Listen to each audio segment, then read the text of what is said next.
कर्पूरगौरं करुणावतारं संसारसारं भुजगेन्द्रहारं सदा वसन्तं हृदयरविन्दे भवं भवानी सहितं नमामि मन्दारमालकल्टालकाय कपालमालङ्कितसुन्दराय दिगम्बराय च दिगम्बराय नमः शिवाय च नमः शिवाय गालिन्दोटाङ्गनवन्दिन चरण डोलान पाहिन रूपं तुझे प्रेमे अलिङ्गन आनन्द पूजिन भावे वालिन मने नमा त्वमेव माता पिता त्वमेव बन्धु च सखा त्वमेव विद्या द्रवणं त्वमेव सर्वं मम देवदेव कायेन वाचा मनसेन्द्रिये वा बुद्ध्यात्मना वा प्रकृतिस्वभाव करोमि यद्धं सकलं परस्मै नारायणायति समर्पयामि अच्युतं केशवं राम नारायणं कृष्णदामोदरं वासुदेवं हरि श्रीधरं माधवं गोपिकावल्लभं जानकीनायकं रामचन्द्रं भजे हरे राम राम राम हरे हरे हरे कृष्ण कृष्ण कृष्ण हरे हरे हरे राम राम हरे हरे हरे कृष्ण कृष्ण कृष्ण हरे हरे गणपति बाप्पा मोरया मंगल मूर्ति मोरया। राधे राधे। आज गणेश चतुर्थी। आज অ্যাস্ট্রোলজিক্যালি গণেশ ঠাকুর সাথে কানেক্টেড আমাদের প্ল্যানেটের কিছু কথা বলবো।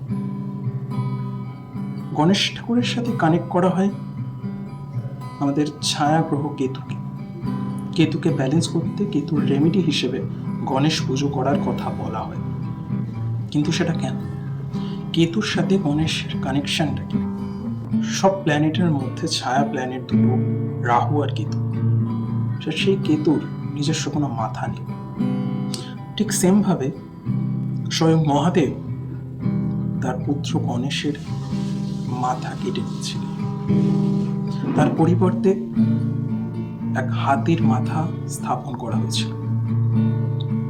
ঠিক সেই কারণে যেহেতু গণেশ ঠাকুরের নিজের কোনো মাথা নেই এবং সাথে কেতুরও নিজস্ব কোনো মাথা নেই, সেইভাবে একটা কানেক্ট করা যায়। কিন্তু আরেকটা কারণ হচ্ছে কেতু বুদ্ধি নেই। কেতু নিজের বোধ শক্তি দিয়ে কাজ করে, চিন্তা ভাবনা করে, নিজের কারক তত্ত্বগুলোকে নিয়ে এগোয় নিজের বোধ দিয়ে, নিজস্ব কোনো বুদ্ধি নেই। যেখানে রাহুর শুধুই বুদ্ধি রয়েছে, আর যেখানে কেতু প্রচন্ডভাবে ইনটিউশন দেয়। তো যেহেতু কেতুর নিজস্ব কোনো বুদ্ধি নেই, সেহেতু আমাদের গণেশ ঠাকুরকে পুজো করার কথা বলা হয়, কারণ গণেশ ঠাকুর নিজে বুদ্ধির দেবতা। রাহু কেতু দুজনেই আমাদের প্রচন্ড ইলিউশন দেয়। রাহু দেয় এক্সটার্নাল ইলিউশন, প্রচন্ড ওভার থিঙ্কিং, ম্যাটেরিয়ালিস্টিক চিন্তা ভাবনা প্রচন্ড ভাবে বাড়িয়ে তোলে। ঠিক সেইখানেই কেতু আমাদের ইন্টারনালি ইলিউশন তৈরি করে, প্রচন্ড ডিপ থিঙ্কিং এ নিয়ে যায়। কিছু কিছু সময় সেই ডিপ থিঙ্কিংটা কিছু কিছু সময় ওভার থিঙ্কিং হয়ে যায়। সেটাকে ব্যালেন্স করাটা খুব দরকার, এবং সেই ব্যালেন্সটা একমাত্র বুদ্ধি থেকেই আসতে পারবে। তাই সেই বুদ্ধি দেবতা স্বয়ং গণেশ ঠাকুর। তাই জন্য কেতুকে ব্যালেন্স করতে বা কেতু রেমেডি হিসেবে গণেশ ঠাকুরের আরাধনা করা, গণেশ ঠাকুরের পুজো করা খুব উপকারী বলে মনে করা হয়। আমার আর একটা পয়েন্ট মনে হয় কেতুকে গণেশ ঠাকুরের সাথে এতটা কানেক্ট করার জন্য, সেটা হলো গণেশ ঠাকুরকে আমরা প্রথম পূজ্য হিসেবে পুজো করি। যে কোনো শুভ কাজ করার আগে আমরা গণেশ ঠাকুরের পুজো করে তবে অন্যান্য কাজ করে থাকি এবং অন্যান্য পুজো করে থাকি। তো সেক্ষেত্রে কেন করি তার মাইথোলজিক্যালি একটা গল্প রয়েছে। ছোট করে যদি বলি, সেখানে একটা প্রতিযোগিতা করা হয়েছিল কে প্রথম পূজ্য হবে তার জন্য। তো সেখানে গণেশ ঠাকুর জয়ী হয়েছিলেন। স্বয়ং মহাদেব ও মা পার্বতীর পাশে প্রদক্ষিণ করে তিনি সেটা বোঝানোর চেষ্টা করেছিলেন মা বাবাই তার পুরো দুনিয়া।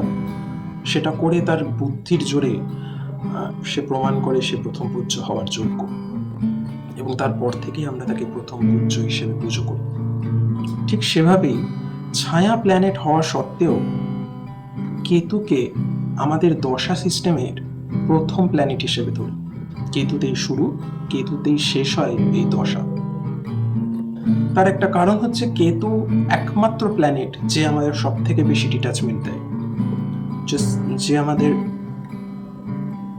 ম্যাটেরিয়ালিস্টিক জিনিসপত্রগুলোর ভালো লাগা বা এই মায়া থেকে ঊর্ধ্বে উঠতে সাহায্য করে, এই মায়ার ঊর্ধ্বে উঠতে সাহায্য করে একমাত্র কেতু। তো যেহেতু কেতুই আমাদের দশা সিস্টেমের শুরু এবং দশার শেষ হয়, আর প্রথম পূজ্য হিসেবে গণেশ ঠাকুরকে পুজো করি আমরা, সেটাও একটা কানেকশনের জায়গায় আমার মনে হয়। আর কেতুর গুরুদেব হিসেবে জুপিটারকে ধরি আমরা, দেবগুরু জুপিটারের চেলা হিসেবে কেতুকে ধরা হয়। তো সেক্ষেত্রে যেহেতু কেতুর নিজস্ব কোনো বুদ্ধি নেই, মাথা নেই, কিন্তু জ্ঞান অর্জন করার জন্য বুদ্ধির প্রচণ্ডভাবে প্রয়োজন, প্রচণ্ড লজিক্যালি হওয়া প্রয়োজন, প্রচণ্ড ভাবনা চিন্তার প্রয়োজন। কেতু নিজে থেকেই সেই ভাবনা চিন্তাগুলোকে দেয়, কিন্তু সবসময় সেই ভাবনা চিন্তাগুলো সঠিক হয় কি হয় না সেটা বলা মুশকিল। তো সেটাকে গণেশ ঠাকুর ব্যালেন্স করতে সাহায্য করে, কারণ গণেশ ঠাকুর নিজে বুদ্ধির দেবতা।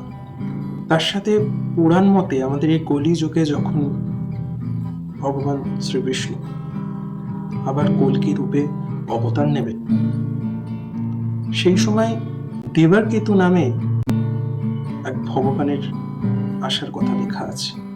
সেটি আর কেউই নয়, স্বয়ং গণেশ ঠাকুর। তো সেখানেও কেতু চলে আসে তার নামের মাঝে। তো আজ গণেশ চতুর্থী, সবাই বাড়িতে গণেশ ঠাকুর নিয়ে আসুন, পুজো করুন, তার ফলে অটোমেটিক্যালি কেতু কিছুটা হলেও ব্যালেন্স হবে। সে কেতু আপনার যেখানেই বসে থাকুন না কেন। আর আমি নিজে একজন অ্যাস্ট্রোলজি স্টুডেন্ট, যদি কখনো কোনো প্রয়োজন হয় প্লিজ এই নাম্বারে কন্ট্যাক্ট করুন, আমি 100% চেষ্টা করবো হেল্প করার। রাধে রাধে।